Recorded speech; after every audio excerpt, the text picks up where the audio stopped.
The aroma of freshly brewed espresso and aged leather filled the corner, establishment tucked into Boston's North End, far from the gleaming towers of the financial district. This wasn't the kind of place where young professionals tapped on laptops or discussed stock portfolios. Here, conversations happened in low voices, deals were made with handshakes rather than contracts, and certain tables remained perpetually reserved for men whose names appeared in whispers rather than headlines. Amelia Parker pushed through the heavy wooden door, her rain-soaked umbrella dripping onto worn tile that had seen decades of footsteps. The morning rush had subsided, but every booth remained occupied by men in dark suits, their conversations pausing momentarily as she entered, before resuming in Italian and English. At 34, Amelia stood out not just because she was a woman, but because everything about her spoke of struggle rather than power.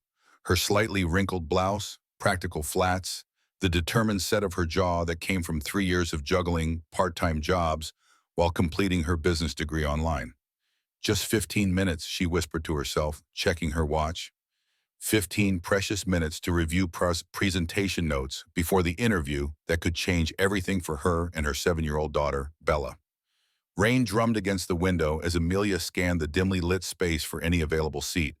Her gaze landed on a corner booth where a man sat alone, the empty bench across from him her only hope. Behind him, 2 men in dark suits stood against the wall, their postures relaxed but alert, their eyes tracking her movement across the room. She approached cautiously, coffee in one hand and portfolio clutched tightly in the other. "Excuse me," her voice wavered slightly. "Can I sit here just for a few minutes?" The man looked up and Amelia's breath caught. Even seated, his presence commanded the room. Sharp blue eyes assessed her from beneath dark brows, his expression unreadable. He wore a charcoal suit that spoke of tailors who work by appointment only, a platinum watch that caught the amber light from the table lamp, and on his right hand a gold ring bearing what appeared to be a family crest. Before him sat an untouched plate of eggs, Benedict, and a cup of black espresso, steam rising in the quiet air between them. "Take it," he said, his voice low and measured, nodding toward the plate. "I don't waste food." Amelia hesitated. The unexpected condition caught her off guard, but the wall clock reminded her that options were limited. "I couldn't possibly. It's not a request." He pushed the plate toward her with one finger, the gesture somehow both casual and final. With a tentative smile, Amelia slid into the booth. "Thank you, I'm Amelia." "Dante," he offered simply. No last name, no explanation. Behind him, one of the standing men shifted position slightly, maintaining his silent vigil. Amelia took a small bite, suddenly aware of how hungry she actually was. She'd skipped breakfast to drop Bella off at her neighbor's apartment earlier than usual. The rich hollandaise melted on her tongue, momentarily distracting her from interview preparation.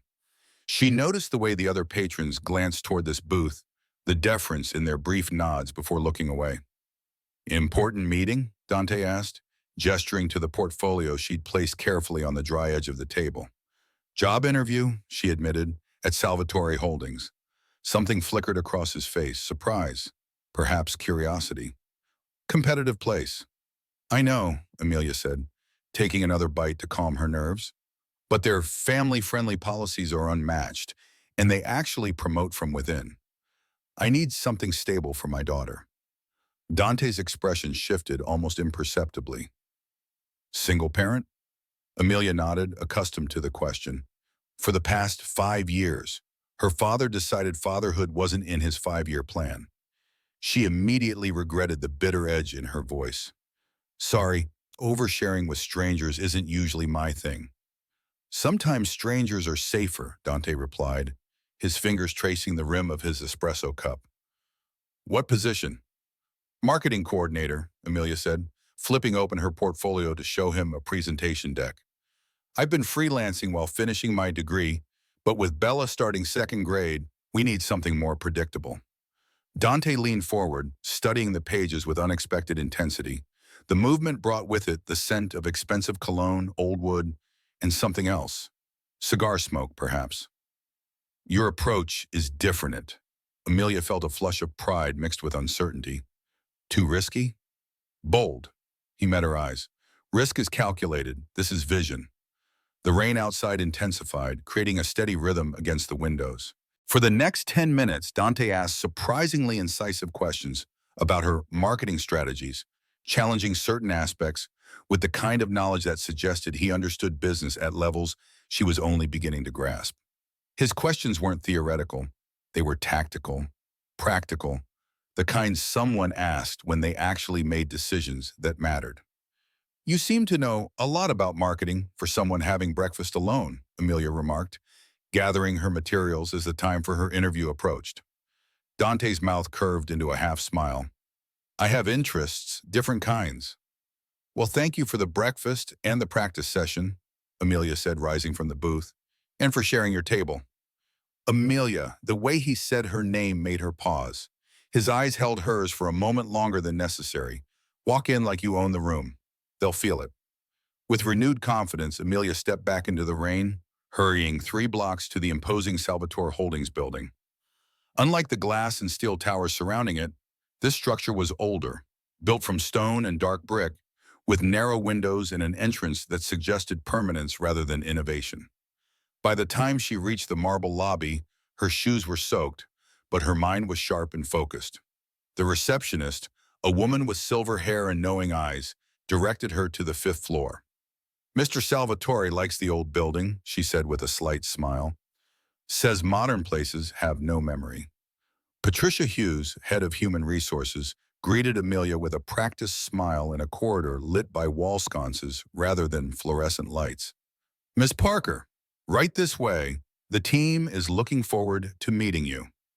The conference room contained not the small panel Amelia had expected, but a long table of dark wood where 6 executives sat reviewing her resume. At the head of the table, an empty chair awaited, its high back carved with subtle details that spoke of craftsmanship from another era. We're just waiting for Mr. Salvatore Pioe, Patricia explained. He sits in on final interviews personally. Amelia's stomach tightened. The job description had mentioned a panel interview, but not the company's owner. She straightened her portfolio on the table, grateful for the unexpected preparation session at the cafe, even as questions nagged at her mind. Who exactly had she been talking to? The door opened behind her, and Patricia's demeanor immediately shifted to one of deference. Mr. Salvatore, thank you for joining us. Amelia turned, her polite smile freezing, as familiar blue eyes met hers. Dante Salvatore, not just any businessman, but the man whose name appeared on the building, whose family had run operations in Boston's North End for 3 generations, stood in the doorway, his expression revealing nothing of their earlier encounter. Behind him, one of the men from the cafe took up position by the door. Ms. Parker, he said evenly, extending his hand, we meet again. The executives exchanged confused glances as Amelia struggled to process this revelation. The man who had shared his breakfast and offered advice was the same man who would decide her professional fate. You two know each other? Patricia asked, clearly surprised. Before Amelia could formulate a response, Dante took his seat at the head of the table. Ms. Parker and I discussed marketing strategies this morning. In fact, I believe we've already conducted half her interview. Nervous laughter rippled through the room. Amelia felt dizzy with implications. Had he known who she was at the cafe? Was this some kind of test? Well then, said the financial officer, a silver-haired man with wire-rimmed glasses. Perhaps you'd like to share some of those strategies with the rest of us, Miss Parker. Taking a deep breath, Amelia opened her portfolio. As she began her presentation, she noticed Dante watching her with an unreadable expression. Behind his composed exterior, something akin to respect flickered in his eyes. Or perhaps it was something more complicated. Little did Amelia know this chance encounter would set in motion events that would transform not only her career but her life, and Dante's, in ways neither of them could have anticipated. The rainy morning that had begun with a simple question, "Can I sit here?" was about to lead them both down an unexpected path filled with professional challenges, personal revelations, and the complicated reality of crossing the divide between their very different worlds. As Amelia concluded her presentation, the room fell into thoughtful silence. She had given everything she had, pouring 3 years of study and a lifetime of determination into those 15 minutes. Vivian, the marketing director with a sharp bob and sharper eyes, nodded appreciatively. Your concept for targeting family-oriented consumers is refreshing, Ms. Parker, she said. Though I wonder about implementation costs. Amelia had anticipated this question. The beauty of digital-first campaigns is scalability. We can test concepts in limited markets before full deployment, minimizing financial risk while maximizing learning opportunities. Dante leaned forward, his fingers forming a steeple beneath his chin. And if the initial tests fail? Their eyes met across the table, and for a split second, Amelia was transported back to the cafe, to the strange intimacy of their conversation over shared breakfast. She straightened her shoulders. Then we learn exactly what doesn't work, which is just as valuable. No marketing campaign exists in isolation. Each interaction with consumers builds a relationship, even when the metrics don't immediately reflect success. A hint of acknowledgement crossed Dante's features. Relationships over transactions. It's how I've built my freelance client base, Amelia said. People return when they feel valued, not just serviced. The interview continued for another 30 minutes, each executive probing different aspects of her experience and vision. Throughout, Dante remained mostly silent, observing the exchange with calculated interest. Only when Patricia signaled the conclusion did he speak again. One question, Ms. Parker. His voice drew everyone's attention. Why Salvatore Holdings specifically? Boston has no shortage of marketing opportunities. The question hung in the air between them, deceptively simple yet loaded with implication. Amelia knew the standard answers: company reputation, growth potential, industry leadership. But something told her Dante was looking for more. Truthfully, she began, deciding an authenticity was her only play. Your company's policies for working parents, the flexible scheduling, on-site childcare for emergencies, advancement opportunities that don't require choosing between career and family. She took a breath. I'm a single mother to an amazing 7-year-old girl. She deserves stability, and I deserve a chance to provide that without sacrificing her childhood or my professional growth. The room fell quiet.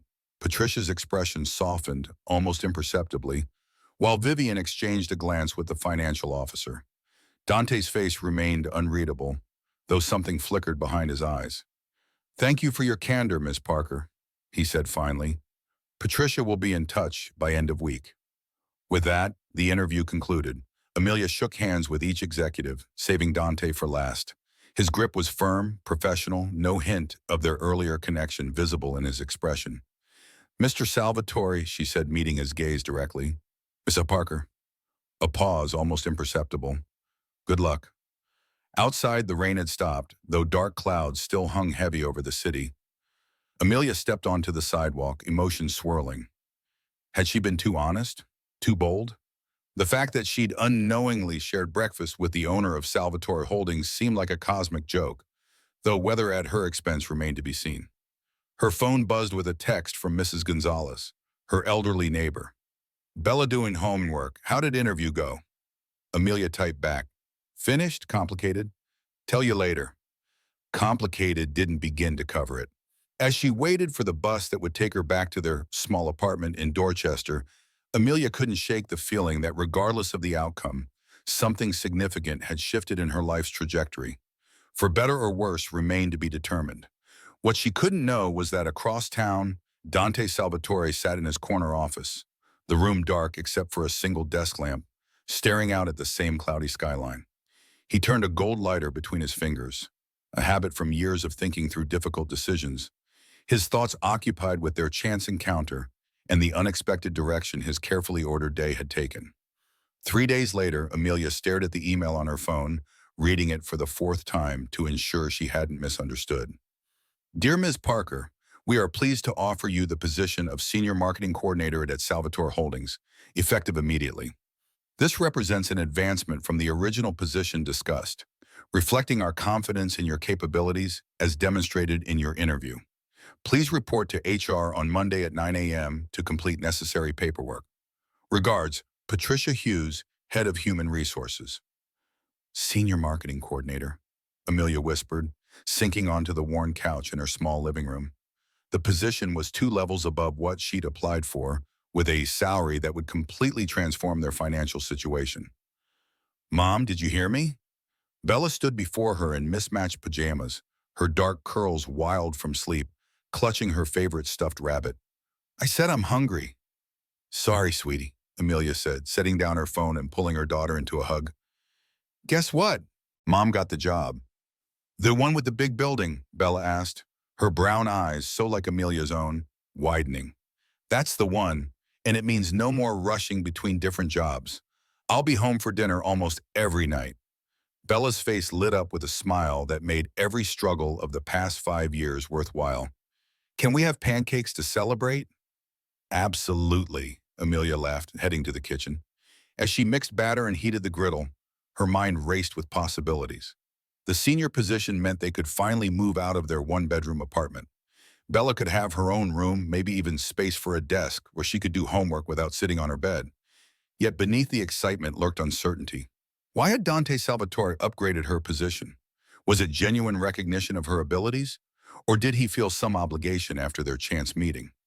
Monday arrived with crisp autumn sunshine. Amelia dropped Bella at school before taking the bus to the financial district. The Salvatore Holdings building seemed different in daylight, less imposing perhaps, but more mysterious. Its stone facade absorbed light rather than reflecting it, the narrow windows like watchful eyes. Patricia Hughes met her in the lobby, tablet in hand. "Welcome to Salvatore Holdings, Amelia. You've caused quite a stir, you know." "I have?" Amelia asked, suddenly self-conscious in her new navy blazer and pencil skirt, purchased over the weekend from a second-hand boutique. "It's not every day Mr. Salvatore personally advocates for a position upgrade," Patricia explained, leading her toward elevators paneled in dark wood rather than stainless steel. "In 10 years, I've never seen him take such immediate interest in a new hire." Amelia's cheeks warmed. "I didn't request special treatment." Patricia's expression softened. "No one's suggesting that. Your qualifications speak for themselves. But something about your interview clearly resonated." The morning passed in a blur of paperwork, introductions, and orientation. By lunchtime, Amelia had met her team, 4 young marketing associates who regarded her with a mixture of curiosity and wariness, and been assigned a small but private office with a window overlooking the harbor. Senior coordinators usually share space, her direct supervisor, Marcus Reynolds, had explained with slight awkwardness. But Mr. Salvatore insisted you'd need privacy for creative development. Each mention of Dante's involvement increased Amelia's discomfort. By noon, she decided to address it directly. Gathering her courage, she requested a brief meeting with the owner. To her surprise, Patricia arranged it for that afternoon. "He's actually asked to check in with you," she said. 3 o'clock in his office. At precisely 3, Amelia knocked on the heavy wooden door on the building's top floor. Dante's assistant, a woman named Grace with silver-streaked hair and knowing eyes, immediately ushered her into a spacious office dominated by windows that somehow managed to seem dark despite the afternoon sunlight.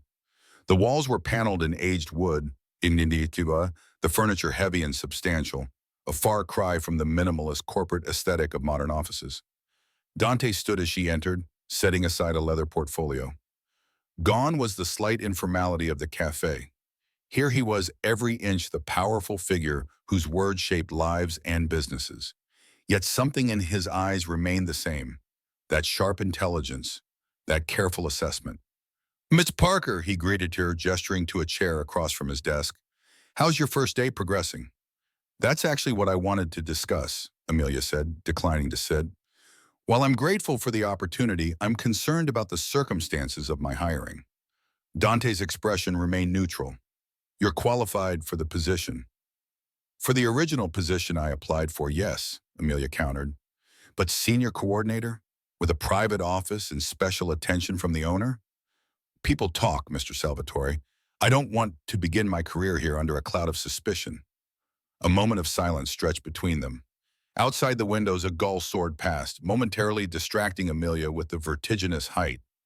"Do you know why I was at that cafe Thursday morning?" Dante finally asked. The question caught her off guard. "I assumed you were having breakfast."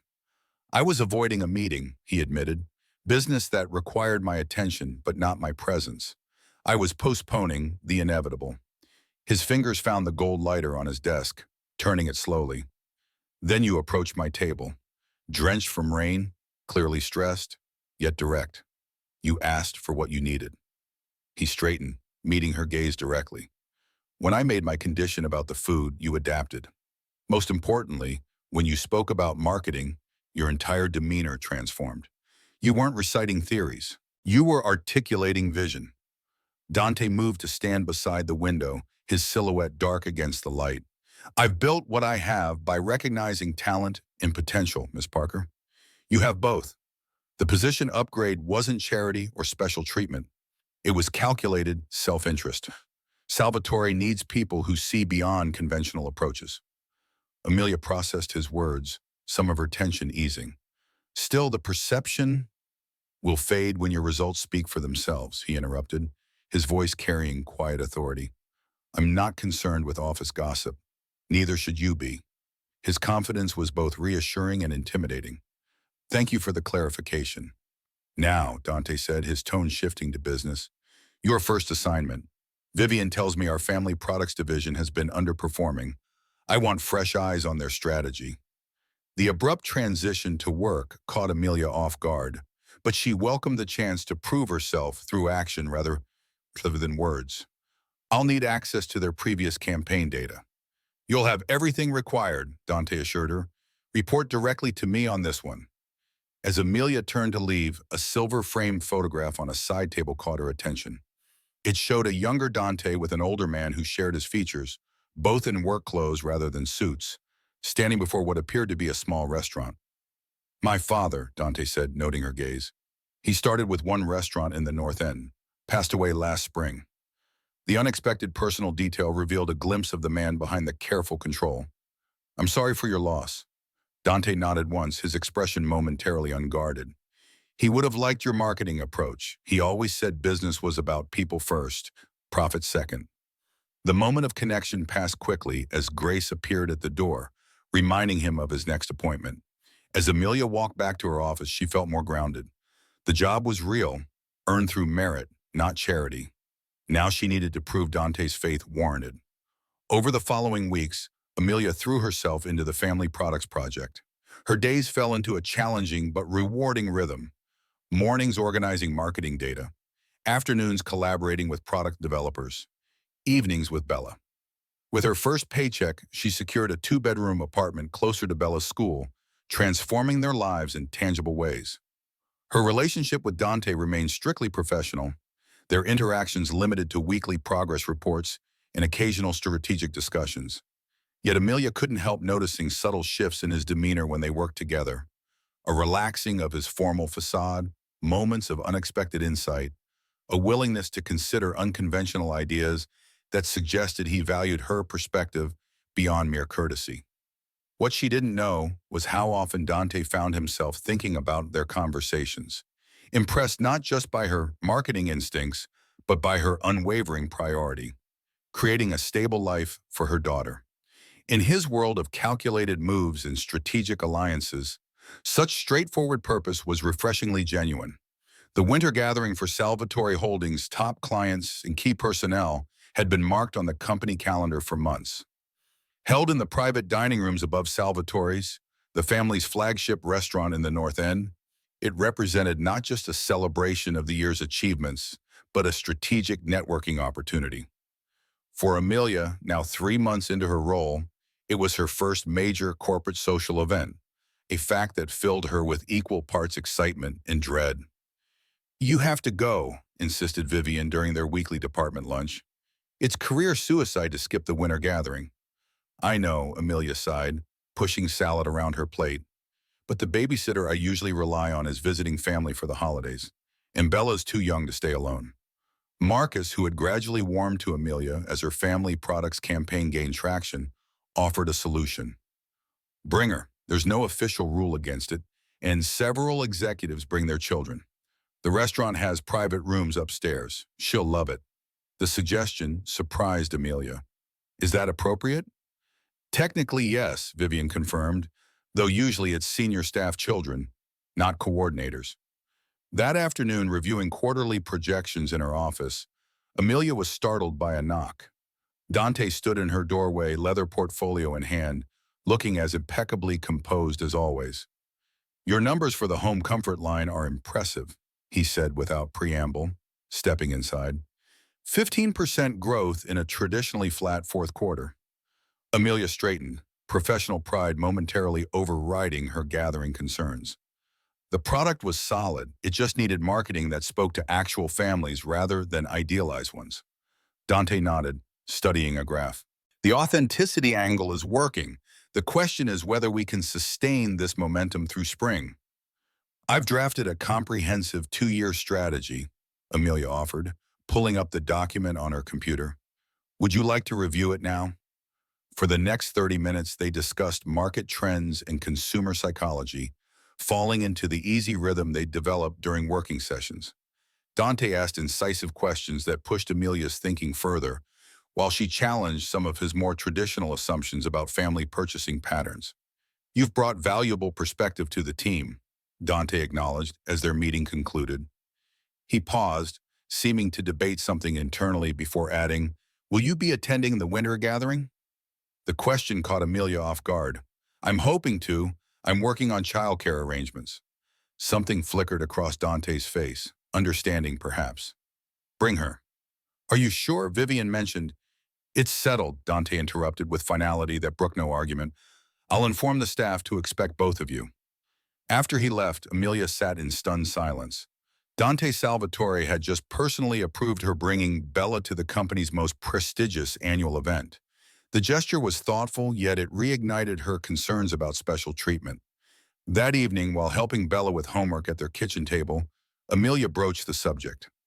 "How would you feel about going to a fancy grown-up party at a beautiful restaurant next Friday? There'll be music and amazing food." Bella looked up from her math worksheet, eyes widening. "Like Cinderella at the ball?" Amelia laughed. "Sort of, except we'll definitely be home before midnight, and I'm pretty sure no one will be wearing glass slippers. Can I wear my blue dress with the stars?" "Absolutely. You'll be the most beautiful girl there." As the gathering approached, Amelia's anxiety mounted. She spent a significant portion of her new salary on a classic black evening dress, simple enough to be appropriate, elegant enough to belong. The night of the event, they took a taxi to the North End, Bella chattering excitedly beside her, resplendent in her beloved blue dress with silver stars. The restaurant glowed with warm light against December darkness. Inside, the main dining room had been cleared, its usual tables replaced by a few intimate seating areas. But the real gathering happened upstairs, where private rooms opened onto each other, creating a flowing space. Amber light from wall sconces cast everything in warm tones, while the scent of aged wood, fine wine, and rich food filled the air.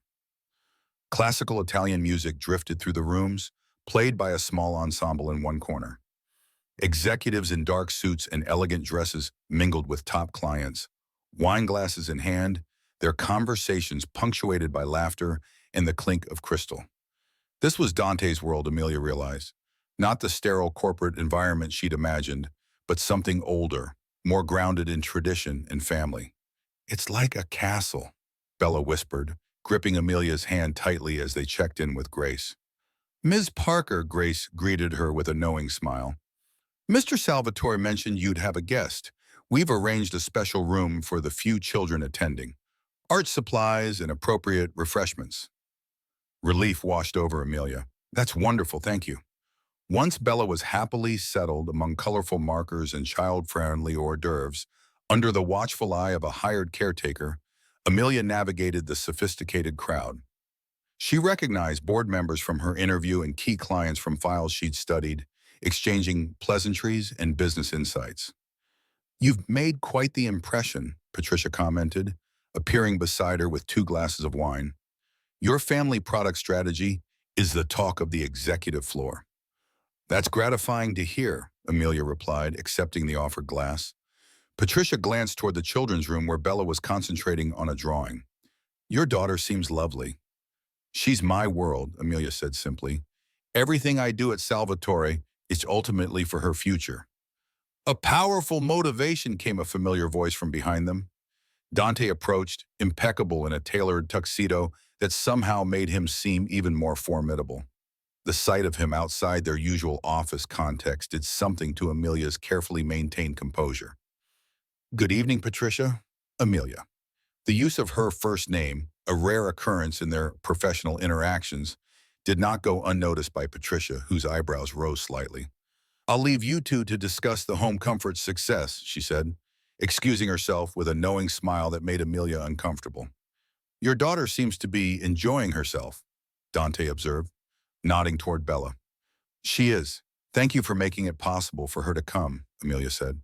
"It means a lot to both of us." A moment of silence stretched between them, charged with something neither acknowledged. In this setting, away from spreadsheets and marketing strategies, Amelia was acutely aware of Dante not just as her employer, but as a man, intelligent, powerful, and undeniably compelling. "Would you introduce us?" Dante asked unexpectedly. The request surprised her. Of course. They walked together to the children's room, where Bella looked up from her artwork. "Mom, I drew our new apartment and your big work building." "It's beautiful, sweetie," Amelia said, genuinely impressed by the detailed skyline. "Bella, this is Mr. Salvatore. He's the person in charge of Mom's company." Bella studied Dante with unabashed curiosity. "Your building is very tall," she informed him solemnly. "Mom says we can see all the way to the ocean from her window." Dante crouched to Bella's eye level, something Amelia had never seen him do with anyone. The gesture revealed something unexpected: patience, genuine interest, perhaps even a glimpse of the man his father had raised. "You're absolutely right," he told her. "The ocean is my favorite of you too. May I see your drawing?" As Bella proudly showed him her work, explaining each element in detail, Amelia observed their interaction with fascination. Gone was the intimidating figure whose words shaped the company. In his place was someone patient, genuinely engaged, surprisingly natural with a 7-year-old's enthusiasm. When Bella asked if he had any kids, Dante's expression flickered briefly before he answered with simple honesty. "No, I don't." "Don't you get lonely?" Bella persisted with the directness only children manage. Dante's gaze met Amelia's over Bella's head. "Sometimes," he admitted, "but right now I'm enjoying talking with you." The moment was interrupted by Marcus approaching with an important client, pulling Dante back into his role. As the evening progressed, Amelia mingled professionally while keeping an eye on Bella, who eventually grew tired and curled up on a velvet sofa near the art supplies. "I think we should head home," Amelia told Patricia around 10. "It's well past your bedtime." "Let me arrange a car for you," Patricia insisted.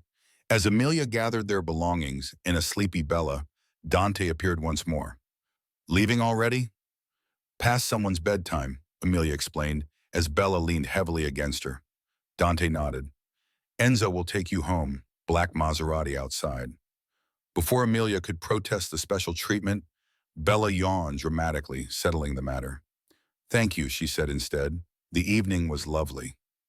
Outside, the promised car waited. Its driver, the same man who'd stood watch at the cafe months ago, holding the door open with quiet deference. As they settled into the leather seats, Bella mumbled sleepily, "I like your boss, Mom. He looks at you like Prince Charming looks at Cinderella in my book." Amelia froze, her heart skipping a beat at her daughter's innocent observation. "What do you mean, sweetie?"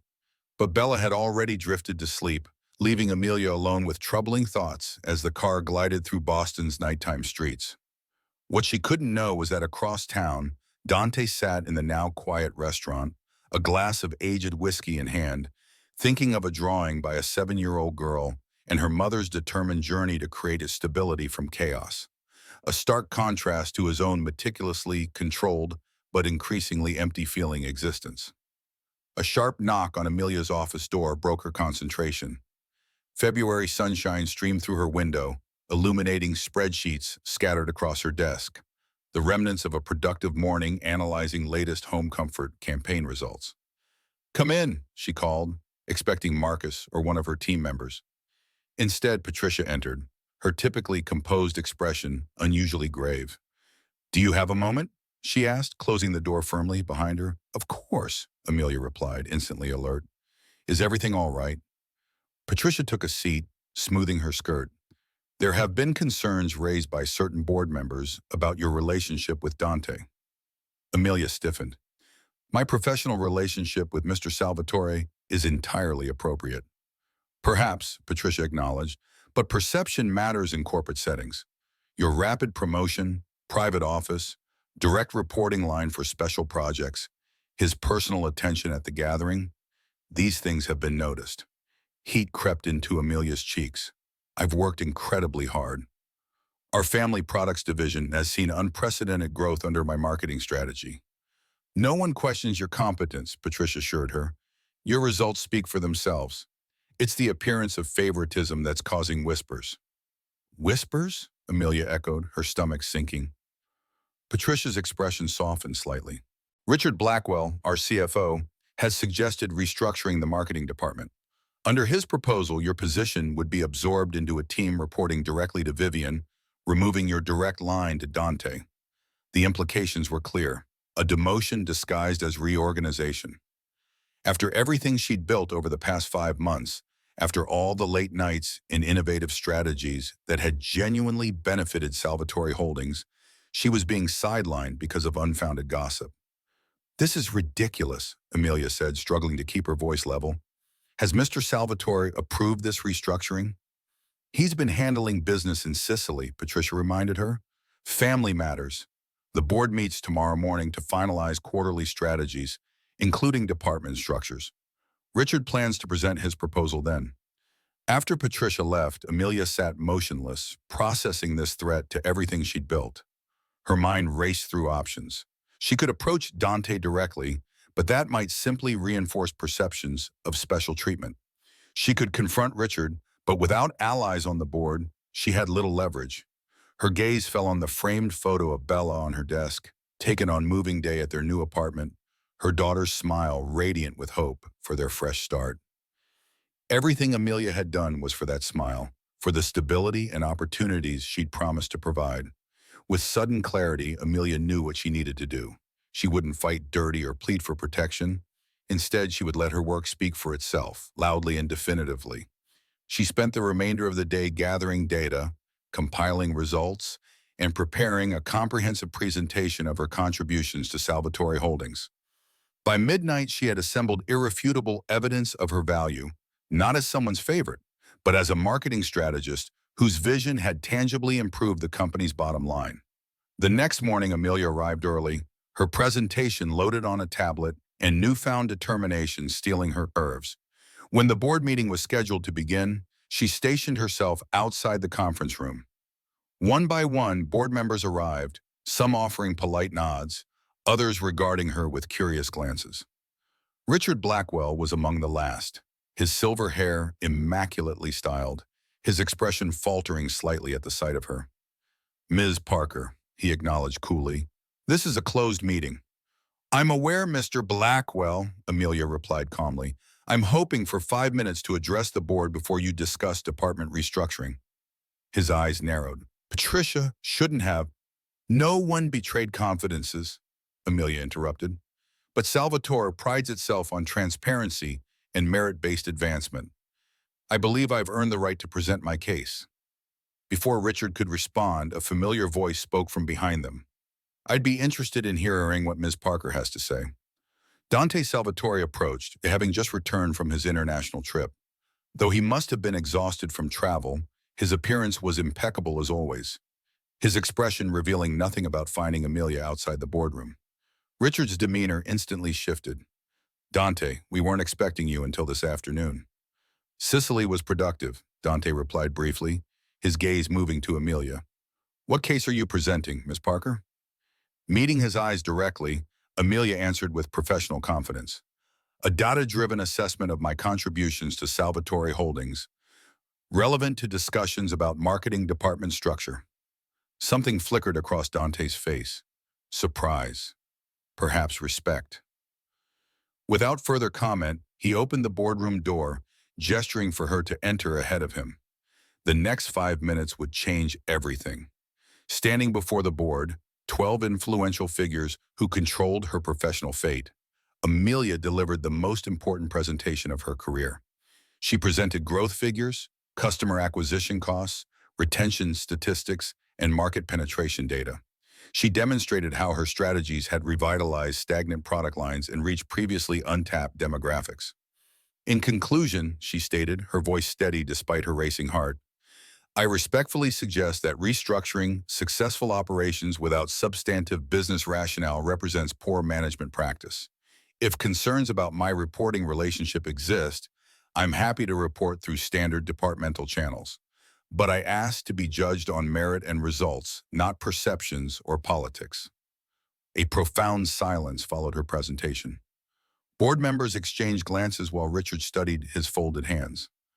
Finally, Dante spoke from the head of the table. Thank you for your candor, Ms. Parker. The board will discuss your points and communicate our decision. It was a dismissal, however politely phrased. Amelia nodded, gathered her materials, and exited with her head held high, though uncertainty churned in her stomach. The rest of the day passed in excruciating slowness.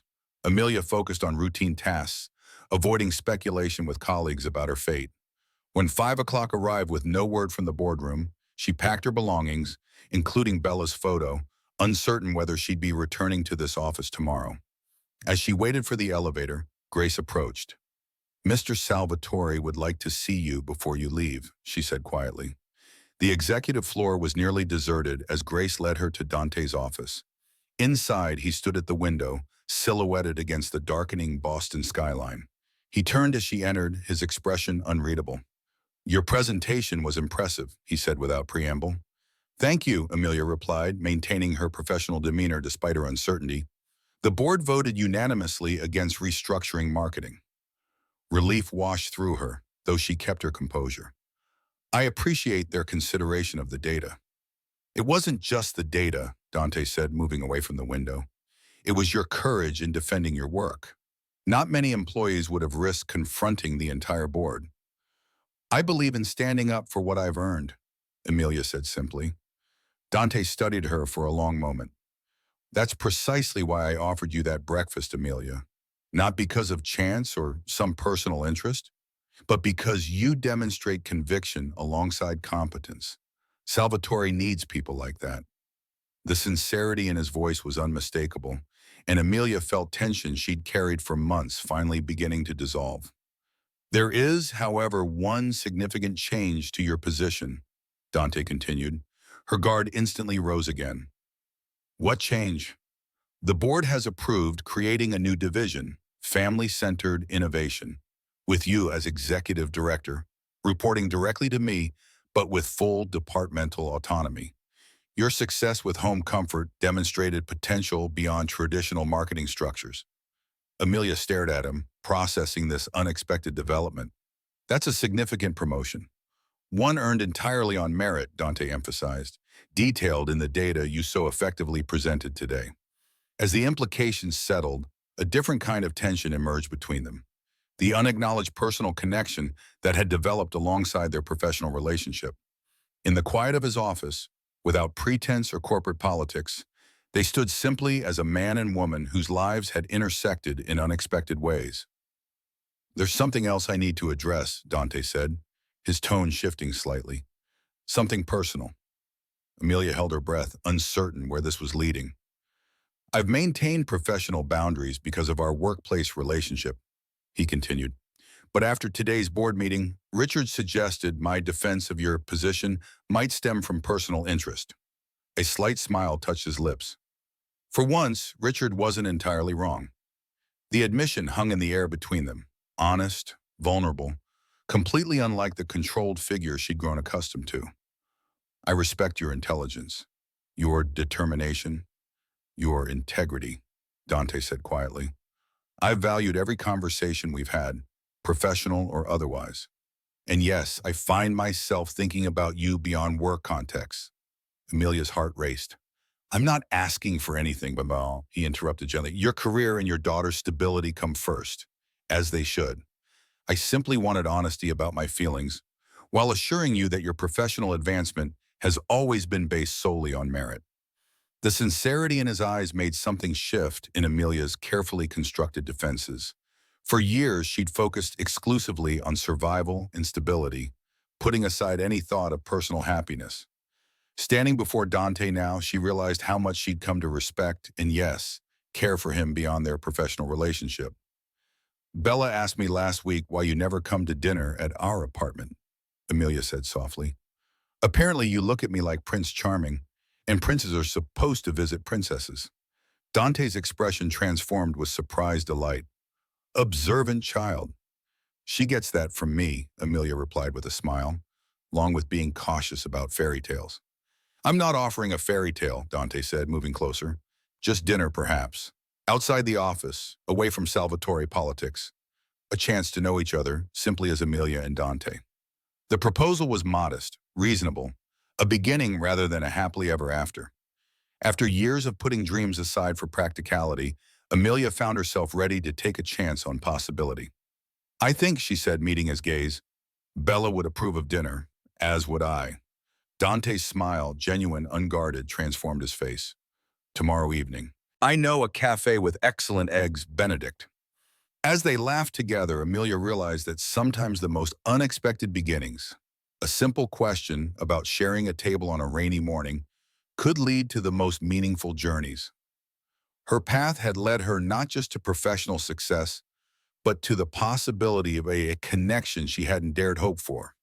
Sometimes it seemed happy endings didn't require magic, just courage to sit at an unexpected table and see where the conversation might lead.